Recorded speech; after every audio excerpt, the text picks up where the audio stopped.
Hello, I'm Dr. Andrew Wilner, and today I'd like to talk to you about multiple sclerosis. I just got back from the annual international meeting of multiple sclerosis, which was held in Barcelona, Spain.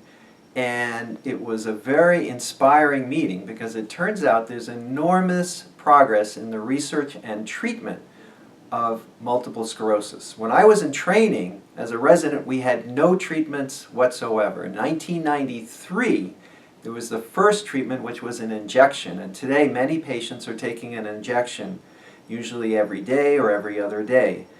Some of the good news about advances is one of the common drugs, Copaxone, which has to be taken every day, is now available in an every other day. So instead of an injection every day, it can be an injection every other day. So if you're taking the everyday one, talk to your doctor and ask, can I do it every other day? So have the injections and half of the injection site reactions. There's another drug, Avonex, usually once a week, now once every 2 weeks.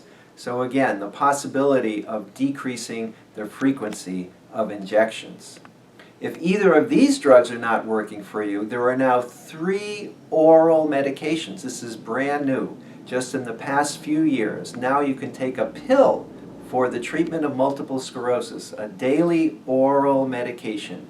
And these medications seem to be at least as good as the injections. However, because they may be a little more powerful, there is also an increased risk of side effects, and they require very close follow-up. They require 100% adherence to therapy and regular doctor visits to monitor for possible side effects. The other news is that there are drugs that are given by vein in an infusion. There's a new drug that's been approved called alemtuzumab, which is a monoclonal antibody, very, very fancy.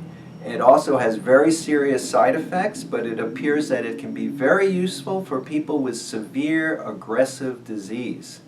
There's another drug, natalizumab or Tisabri, available again by infusion once a month. What was particularly exciting at the meeting, there's a new drug that is not yet FDA approved called ocrelizumab, another monoclonal antibody. And it looks like this may be the first drug that will be useful for progressive MS. Most people with MS, it's called relapsing remitting MS, but about 15% of people with multiple sclerosis have what's called progressive MS, and we have no treatment for that. Ocrelizumab in the phase 3 trials was positive. It worked.